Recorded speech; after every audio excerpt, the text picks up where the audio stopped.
Company 33 hazardous conditions, power lines, lines down with a possible extension to a tree.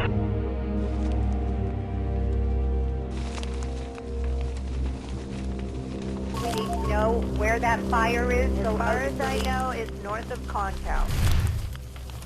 Can you tell me if there's a fire in the canyon? There's a fire that's north of Concow, up off of Highway 70. I just knew it was time to leave. All units, be advised, the town of Paradise is under mandatory evacuation.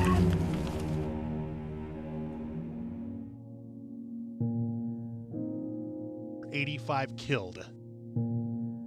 Thousands left homeless. A town destroyed. A year of mourning. A year of rebuilding. A year of moving forward. Our community coming together. Holding each other up. One purpose. One goal. One family. Been part of that community myself. Never giving up. Paradise is strong. Never quitting. They're going to rebuild. Resilient. It's important to obviously take a moment to remember not only what was lost, but also reflect upon our future and how we can rise from the ashes. Thank you for joining us. I'm Action News Now anchor Alan Marsden. And I'm Action News Now anchor Julia Yarbo.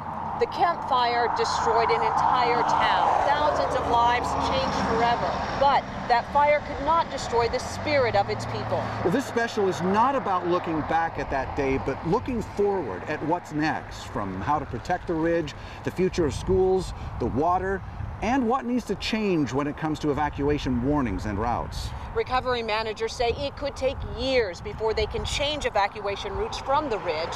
One couple I introduced you to last year says that's not a risk they're willing to take. That fire came so fast, the wind was so hard.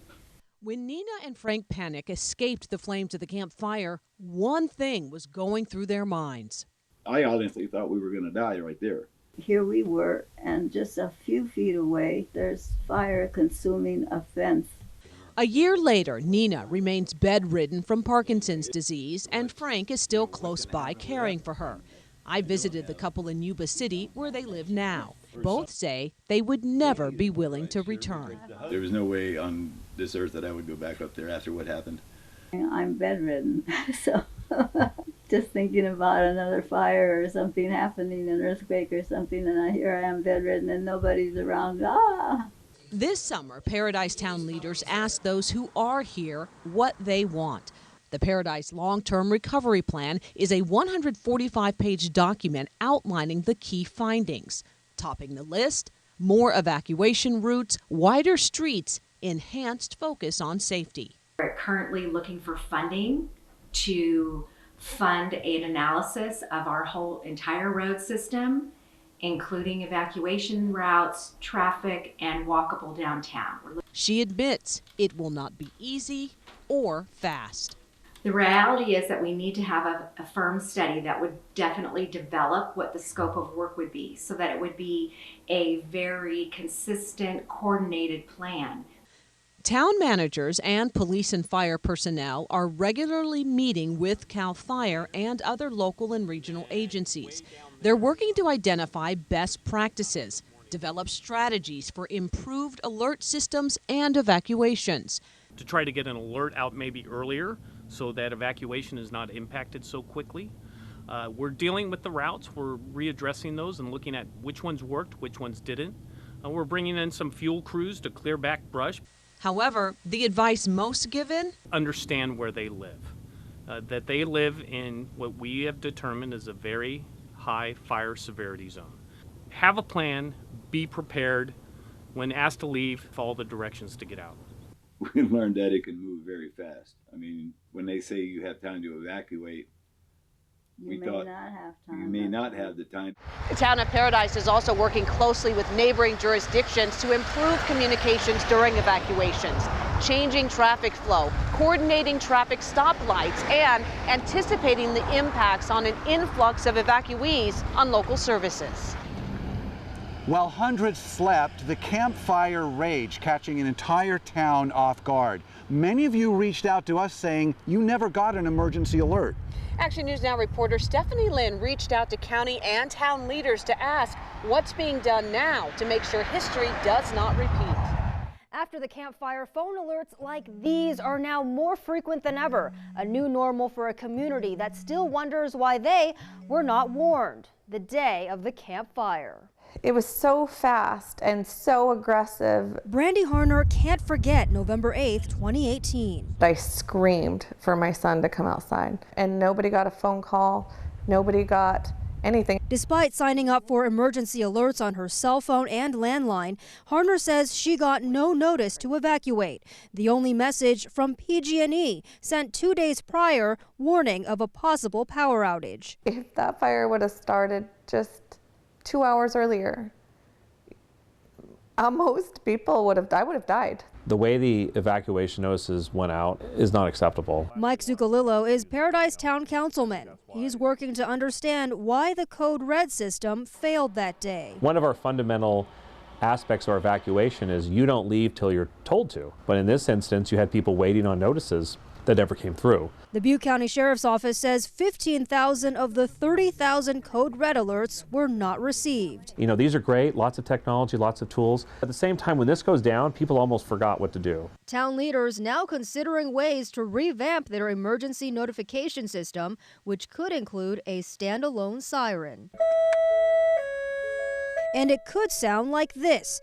The Butte County Sheriff's Office introduced the high-low siren in their patrol cars earlier this year, using it for evacuations during the Swedes fire. What the campfire showed us is that there are situations that develop so rapidly that they outpace all of our resources. Sheriff Honey acknowledging there is no catch-all solution to emergency notifications, asking people to have their evacuation plans in place. You can't rely upon one source for your information. His office now developing a phone line for evacuation information, working with the Butte County Office of Emergency Services to alert people even if they have no cell service. He's also working with Cal OES to create standardized terms for emergency situations in different languages, from Spanish to Hmong. I have all of our important papers now, everything in one spot. Back to Brandy, she says she now gets emergency alerts more often than she expects. The beeping noise. But she appreciates them. And despite all that's happened, she's now looking at options to rebuild in Paradise. 1 year after the campfire. I raised my son there, and it's home. Town leaders tell me revamping the emergency notification system remains a top priority, but the next order of business is clearing Paradise of all the dead trees so that people here can rebuild safely. Reporting in Paradise, Stephanie Lynn, Action News Now. Investigations confirmed it was PG&E's above-ground infrastructure which caused the campfire. Action News Now anchor Haley Watts reports that as the town of Paradise rebuilds, it's made one thing very clear. Utility lines must go underground. Got the keys to this place and never thought a year, literally 1 year to the day, that I'd be evacuating my house. When the sheriff's office lifted the campfire evacuation order, Angela Alford looked at the rubble where her home once stood, but what she saw was a future much brighter than the destruction. I've been Googling and Pinteresting and, thinking of things that I want to do for the yard, and I'm just excited when I can have a house back on this property. Yeah. I'm going to have a bigger kitchen. First thing I'm going to make is cupcakes and probably lasagna and maybe some salmon. I'll probably be feeding half of Paradise the first day I get home. Alfred said she's not afraid to rebuild in a high fire danger zone. Things will be different this time. Put all that stuff underground. I think that's going to be a real positive for the town. We're going to be the town to look forward or to look to for fire safety, and it's going to be a town that people will learn from in the future, as to what to do and what not to do. As the town of Paradise rebuilds after the campfire, it asked PG&E to put 190 miles of power lines underground. Paradise has been envisioning wider roads and other ways to make safer egress during an emergency. And one of the things I identified was a problem was down power poles and power lines during the fire. But it's not just power lines. The town wants all utilities underground. Town Council passed a Dig Once ordinance in October to limit trenching to once every 5 years per area. It's a push to get cable, internet, and other service providers to put a conduit underground whenever PG&E digs a trench. A main driver for the ordinance is that the less often that they do the trenching work, the less often they have to stop traffic for it. AT&T and Comcast both let the town know they're thinking about going underground, but they're not ready to commit. Brandon Delgado is nearly done rebuilding his home. The power lines on his street, they're already underground. The fiber optic lines are on the new telephone poles. Okay. So I would assume that they would be dropped underground with the rest of the lines. I just kind of assumed that we would have it in place with the PG&E lines. Yeah. So, there's always that option to have satellite internet, but man, that's a big concern. Plus, the underground utility plan will take several years to finish. So for now, rebuilders have to buy a temporary power pole to get on the grid. But many say the investment and facing the unknown is worth it. I have faith that it's all going to work out. I don't know if that means making the wrong decision, then having to go back and change the decisions that were made, but I have faith that it's going to work itself out. If we can at least learn the things not to do in the future and be able to move forward and correct those mistakes and just make Paradise a better town as far as safety, then those 86 lives that we lost were for nothing. On the Ridge, Haley Watts, Action News Now. Life after the campfire is full of challenges, some expected, others not so much. When Rising from the Ashes returns, we take a look at what the future holds for protecting the Ridge. The Paradise Fire and police departments are still working to recover. In fact, a number of officers and firefighters have moved away. Action News Now reporter Laura Eng spoke to the chiefs of both departments about the challenges they face and how they plan to overcome them.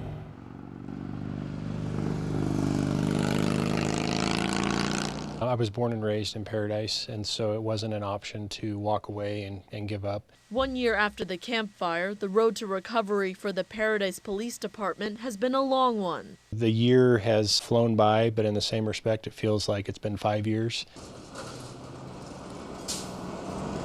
The fire not only changing the landscape of the city, but also the professional landscape of Chief Eric Reinbold's police department. This event was overwhelming, to say the least, and it definitely took its toll on our folks.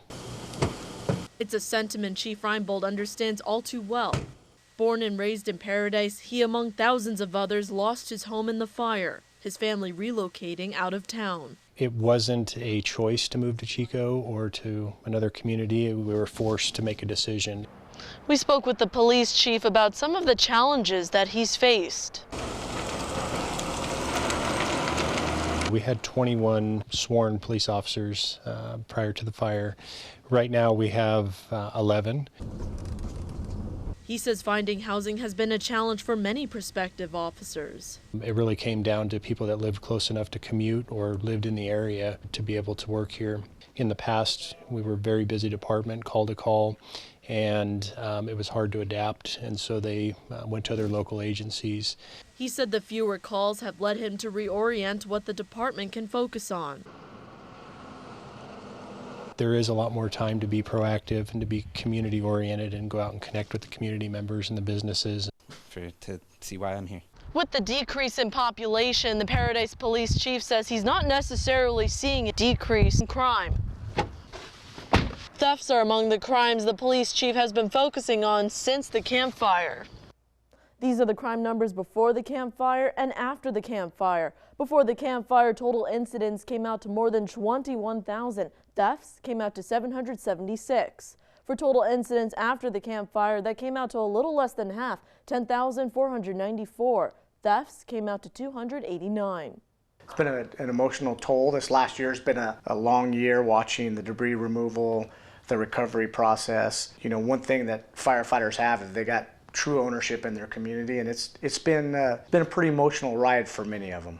Paradise Fire Chief John Messina said 3 firefighters transferred out of the department. It's fairly easy to fill those positions behind them. It really hasn't impacted staffing. The town of Paradise contracts CAL FIRE to provide fire protection services. Currently, there are 14 in the department. Chief Messina says the call volume has significantly dropped. Since November 8, it's slowly increasing. The population's coming back up in town as people are slowly rebuilding and moving in.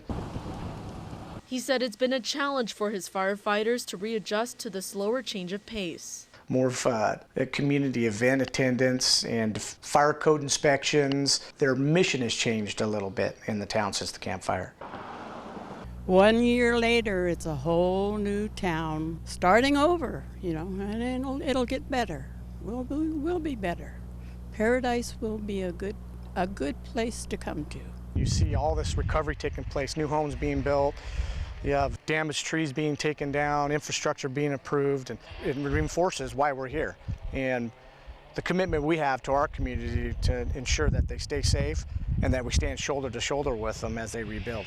The police and fire chiefs said they hope that their departments can serve as examples of strength and community for the people in their town. And they said they hope that this will encourage others to come back and rebuild. Reporting in Paradise, Laura Ang, Action News Now. Water. We all need it to live. What are the Paradise Irrigation District and Del Oro Water doing to ensure clean, safe water on the ridge? That's when Rising from the Ashes continues. Just after the Campfire, water on the ridge showed signs of contamination. Action News Now reporter Christina Vitale spoke with the Paradise Irrigation District and Del Oro Water about making sure people are getting clean, safe water. It was overwhelming. It just seemed like, what do we do here? PID Field Superintendent Jim Ladrini said after the Campfire, their system had thousands of leaks, nothing any chemist or water department has ever seen. So what do you do with empty reservoirs and tanks? How do you operate a system? So the unknown, daunting. Then you have to sit down and realize this hasn't happened before, so we're going to write the book. And so we started writing the book. Through trial and error, PID created a plan built on listening to the people. People in standing homes, I know I'm not drinking the water, I just need to flush the toilet. Or they were so grateful, they came into my office, thank you, I can flush a toilet. That's a whole different level of thinking about water. We were really worried. We didn't know, how long it would take to get potable water. When sampling began, PID quickly realized their water wasn't the problem. I think the problem is proving to be less than everybody originally feared, but none of us knew at the beginning. PID says the water itself was clean, but some of the lines tested positive for benzene. We are the only house on the street, and so I know that these laterals that are connected to this service line possibly have that contamination in them. Ladrini said burned properties had the most contamination. Del Oro Water Company Assistant Superintendent Jim Roberts said they saw the same thing. We know they're still out there. We know that there's still those services out there that have some contamination to them, but those are dead-end lines that aren't flowing into anything. They're just, that water is just sitting right there in those service laterals. And when time allows, we do go out there and flush to make sure that doesn't back up into our water mains at all. Standing homes that we've tested have come back non-detect for not only benzene, but we've done the full 20 VOC panel. But Roberts told Action News Now PID and Del Oro water systems are different. We went around and we're flushing all of our services from top to bottom, and then as soon as we got done flushing the last empty service, we went around and started all over again. And we did this for, like I say, depending on which water system, 4 to 5 times. I feel very relieved that our water is good and fresh and wholesome and good to drink and good to bathe in, good to cook in. It's such a relief because it's different than it is in Paradise, and I understand the anxiety that comes with that. But we're on a different water system, and I feel very good about our water up here. PID chose a different method and a different path. We felt that that was the best thing for our water system and for the users of our water system. Sean Shingler lost his home in the fire and plans to rebuild. The most encouraging thing for me is I was driving down the road here to meet you, and just seeing all the different PID, little road construction signs there with PID on it, and seeing the backflows underneath them. That just means people are wanting to spend the money for the backflows to start the construction process. And if PID's taken 3 months or 4 months to get those in, it's because there's that many people that are excited about coming back and saying, hey, I need to get that done because I'm going to be starting in my home within the next 6 months or a year or something like that.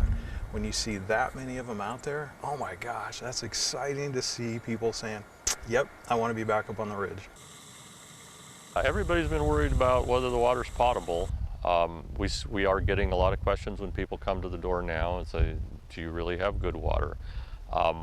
But a large contingent have said, I'll drink bottled water, just give me a home, I want back on the ridge. None of us really realized the problems that we faced with the water. PID, they're people the same as us, we were all homeless and overwhelmed. It was very mechanical.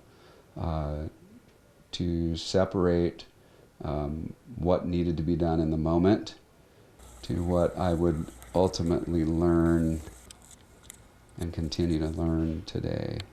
Ladrini says he gets tons of calls, simple things like flushing a toilet or watering your lawn. However, it was one story that really stood out. Tears filled his eyes, and he said, I just want to come home. I just want to come home. He was tired of living in an RV to where his wife could hardly walk up the stairs. He was really the straw that broke the camel's back for me, that made me realize that this wasn't about recovering a water system. This was about recovering a people. Reporting on the Ridge, Christina Vitale, Action News Now. Schools on the Ridge lost half their students and many of their teachers. Coming up, we'll take a look at the plan for schools on the Ridge. A year since the fire, and schools are still trying to figure out how to care for their students and wondering about the district's survival. Action News Now reporter Jafet Serrato spoke with district leaders and tells us what they say is the future of education on the Ridge. We are very dedicated to our schools and we're dedicated to our children. Michelle John is the superintendent for Paradise Unified School District. Since the Campfire, her 1,600 student body dropped by half. A smaller student body and PG&E blackouts, just a few of the obstacles they now face. One of our biggest concerns are also as parents when they lose power up here. We have power, but they don't have power to get into us or get out to us. We can get to them if they can get power. Another obstacle, a possible cut in state funding. Right now, Paradise gets $30 million based on last year's student average attendance. But that could change next year. Fewer students means less money, which could mean cutting teachers. We're losing employees and we will probably face some layoffs. Our staff costs become artificially inflated because when you lay off the newer teachers, unfortunately. And now with all the PG&E blackouts, money that could go toward paying teachers and improving school is being used on a generator, John says, could cost $5 million. We owe it to our students to get them educated and to keep them warm and to keep their basic needs met. There were about 400 district employees before the fire, now only around 260. John says most teachers who lost their job got hired at other North State school districts. Right now, the district is saving every penny for the anticipated cut in funding. However, our transportation still stays way high. Our special ed stays way high. Our cost of employees stay way high. Josh Pete is the superintendent for Golden Feather Union Elementary School District. The property taxes fund the school more than like a regular school would. Fewer homes means a lower tax base and less funding for the school district. If it doesn't, then we would eventually take some sort of a hit on our funding, but we're not just sure yet how much that's going to be. Right now, the district gets more than $1 million for its only school at the moment, Concal School at Spring Valley. I rode along with Pete to Concal School. to check out the damage. I've been pushing to have Concal School open by next school year. Our plan, at least, is to use that site for a cafeteria.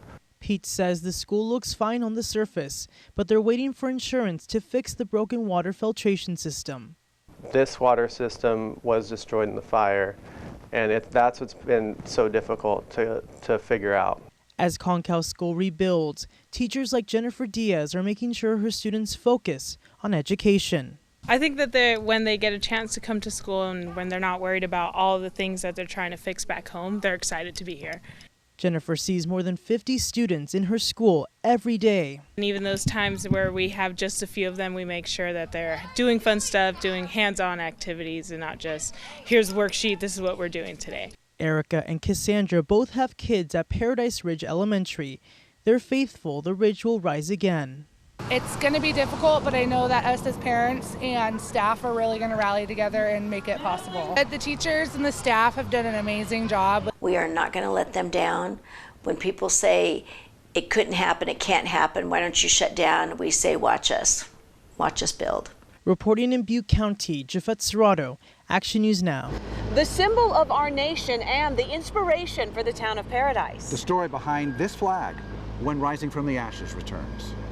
As people move back to the ridge and rebuild, many are wondering if they can afford or even get wildfire insurance. Action News Now reporter Cecile Juliet spoke with one family going through the process about what options survivors have. So right here's where the front door used to be. Charles Brooks would do anything to have his old home back. Lots of wildlife, deer, raccoons, bears, mountain lions, foxes, quail. It's great. And we actually had these beautiful redwood trees that were on our neighbor's property that were kind of the entrance. Those redwoods and the home where Brooks raised his young family are now gone. Still, he and his wife are determined to rebuild. Brooks started the foundation Rebuild Paradise, a grassroots effort to help people overcome all kinds of obstacles, including the complex issue of insurance. In California, if a homeowner suffers a total loss, that homeowner is mandated to get a 1-year renewal on their policy. Which, that's not a lot if you're rebuilding. Trying to get rebuilt in a year, there's a few people who've been able to do it, and that's really impressive. But for people that are taking a little bit longer, you're going to expire at that point, that annual renewal, and then you're going to have to look at what options do I have at that point. Brooks already knows he's going to be paying more to insure his home. Our rate is going to a little bit more than double from what we were paying pre-fire. He recently tackled the topic at a Paradise Community Insurance meeting. I know some of you here experienced either a total loss or a partial loss. Deputy Insurance Commissioner Tony Signorelli was on hand to answer questions. He described what it was like when the state's insurance leaders first saw Paradise in the days after the Campfire. Well, it was just shell-shocked, really, when we first drove through. He says 5 years ago, the California Department of Insurance couldn't imagine a disaster like the Campfire. I mean, no one expected or projected that there'd be, from 2015, significant wildfire, 2017, and now 2018, significant wildfire, historic wildfires. And so that took everybody by surprise. It took the insurance industry by surprise. The Campfire forced Merced Property and Casualty Company, based in the Central Valley, out of business. It is now under the control of the state's Department of Insurance. Brooks says he's been peppered with questions about insurance, so his foundation has been doing the research, and he says there is some positive news. We were pleasantly surprised to see that there are a number of people who are insuring. What he has found is that it is address specific. The insurance rates for the exact same construction of a home, it can vary as much as $4,000 between where you live specifically. Brooks suggests calling many different insurance companies, understanding every aspect of your policy, and even think about moving to a different Paradise address. Maybe where your home was is something that your insurance rates will be higher than what you're comfortable with, but if you want to stay in the community, there are examples of places that you can live in Paradise where the rates are lower. According to the Rebuild Paradise Foundation, if a homeowner or renter in a high wildfire risk area cannot find affordable wildfire insurance, they can get insurance through the California Fair Plan, but it will likely be more expensive and have limited coverage. The foundation is working with the California Department of Insurance to come up with a more affordable solution. Cecile Juliet, Action News Now. If there's one thing the Campfire taught us, it's that Paradise High School students are resilient. And when we come back, we'll show you how they're proving that in a very convincing way on the football field. We all know this town bleeds green and gold. That's why there was no question the Bobcats would come back for another season. Not just for another game, but to also reunite a displaced community. The Campfire wiped out over half of Paradise High School's population, raising questions on how the Bobcats athletics program will move forward. We didn't know who was going to be coming back to the high school. So when we started, when we were at the airport school, we were projecting about 18 to 20 kids being on the varsity team, and we didn't know if we were going to have a JV team. And that was the case for all 12 programs. But over several months, the Bobcats made their way back to the mountain. To have them all come back is really, or most of them come back. There's still some guys we miss and are sorry they couldn't be a part of it with us, but we totally understand. These athletes make up nearly 90% of Paradise High's student body, a number that bodes well for a football town. Right now we have just under 300 boys at our school and almost 100 football players. And so that's a pretty high ratio, and I think it's real important for our school to have a great athletic program. 1, 2, 3, to keep them coming back and attract even more. Although they were able to fill every varsity and JV roster this season, PHS still encounters some roadblocks. Since the fire, everything is just one step at a time. There's so much change in everything, and not only on the football field, but in all of our lives. We just have to be flexible and see what it is when it all shakes out. The Bobcats football team has been placed in the Division III playoffs after spending the season in an independent league. And now they may have even found a place in the Sacramento Valley League next season. We don't want to play schools that are about 2,000 students because we're looking at that will be about 500 again. 500 to 515 is what we're looking at. Our senior class is the largest, and when they leave, the 8th graders that are going to be freshmen is a smaller class. Which impacts Paradise High's funding and hinders their ability to rebuild what was lost and damaged in the Campfire. The unfortunate thing is all of this was approved through the bond, but because of the fact that we only have about 200 homes that are going to be here in Paradise, the funding will take about 10 to 15 years for us to see a turf, to see those kind of things come out. So they created a booster club to help cover the needs of their athletes. We have all kinds of great ideas. It's just, it's one of those things where we have some money and a lot to fix. And they're just trying to figure out what we can do in the best way of us to use that money. That includes a new softball field that was hit the hardest. Just to think, over a year ago, Paradise High and this field was covered with hundreds of trees. And while it may just be twigs and debris now, the hope is that within the next couple of years, it's actually going to look even better. With some help from their insurance company and Sierra Pacific, that field is expected to have new ramps, dugouts, and much more. So there's been a huge overhaul, and we've had a couple architects come in, and so the softball field is going to be amazing. It might take a couple years, but the field will be ready for the season, which is really exciting. As for the new sports facility that was supposed to break ground in September, it's still pending. But when it does go up, Andy says athletes and the entire community will have much more room and resources to excel. We'll end up starting to do basketball tournaments and volleyball tournaments and wrestling tournaments because of the fact that we'll have more facilities. So for us, it'll just be a way for us to engage the community and then maybe even be able to rent out the facility to the community too. A community that shows limitless love for their Bobcats. We're a family. We connect at any part of time. I mean, the fact that we've had the power out and there's people here all the time hanging out, it's just one of those things where you know that the high school is the heart of the community. And the community has this program's heart. I'd just like to say how much we appreciate the support of everyone and all the positive comments. It's really great. And I think it's doing great for our school. The Bobcats also eventually hope to introduce sports like field hockey, lacrosse, and boys volleyball into their program. And hopefully bring back snow sports like ski and snowboarding. For now, I'm Vanessa Romo. And I'm Brandon Benitez. Action News Now. One of the most iconic images from the Campfire, this picture of the American flag. Singed but still waving. Its story when Rising from the Ashes returns. Through the hellfire that was the Campfire, one iconic image stood tall. A picture of the American flag taken by Action News Now reporter Spencer Joseph. He tracked down that flag and the person who owns it to get the story behind the flag.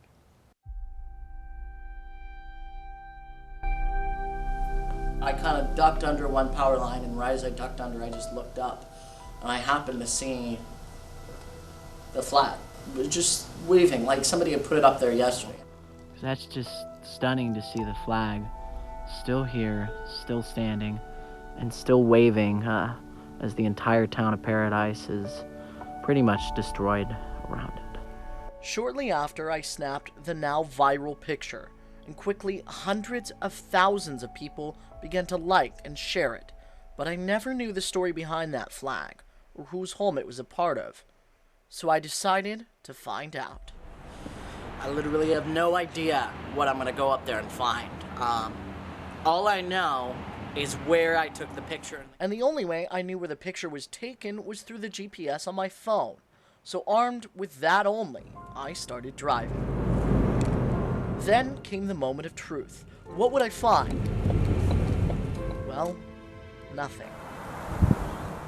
Only the sound of the wind. Discouraged, I got back in my car and drove to regroup. But shortly after, I was flagged down by someone driving past. Well, that person turned out to be Jamie Johnston, who wanted to ask me about our coverage of the town. But come to find out, you have been looking for my neighbor on my street, but you didn't know where he was. And it's the guy that had the standing flag right after the fire, and that picture went viral all over the place. And you didn't know where he was on our street. So she was able to take me back to the street, and on the way, called Jerry, the owner of the flag, who once we got there, was very excited to share his story.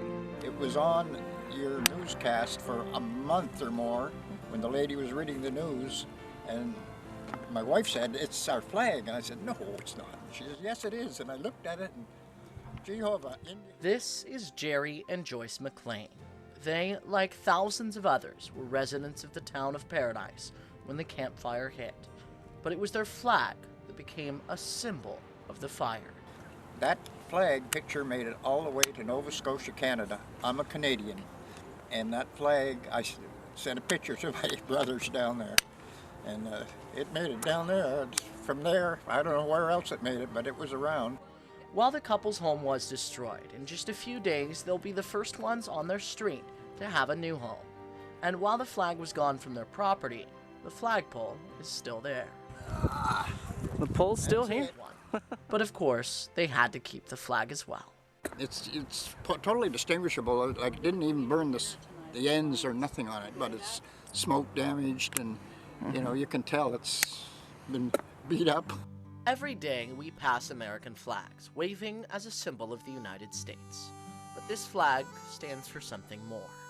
It gives proof that through the night, that our flag was still there, and that the Star-Spangled Banner yet waves for the land of the free and the home of the brave. Well, I put it up basically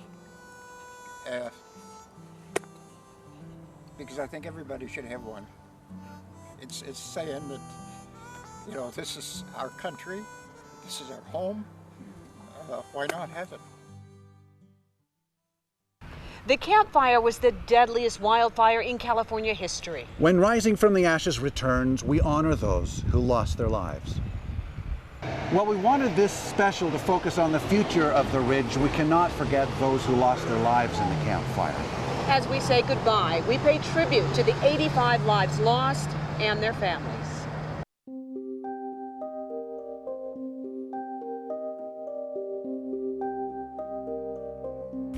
Deadliest, most destructive fire in California's history, the Campfire claimed 85 lives to date and destroyed 18,804 structures. While this toll is daunting, if it were not for the incredible sacrifice and often heroic efforts made by firefighters, law enforcement, EMS, and other first responders, as well as ordinary citizens, the loss of life and property surely would have been much greater. Today, as we remember the anniversary of the campfire, let's honor those who perished and be thankful for those who survived.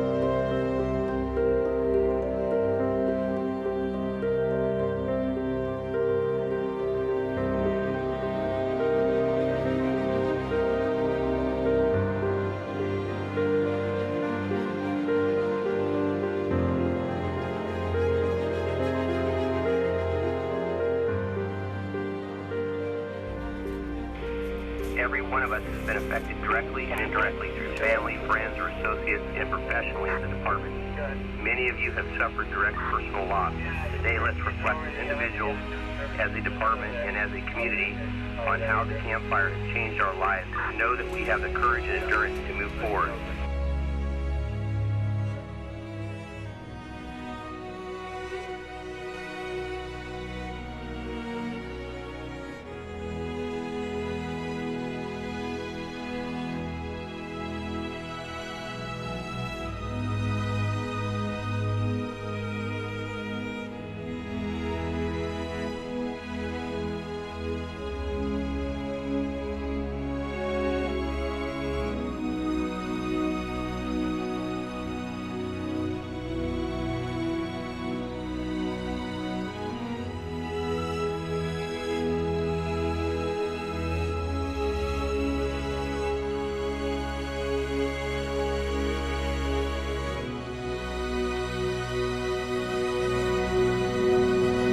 We are a team of teams now.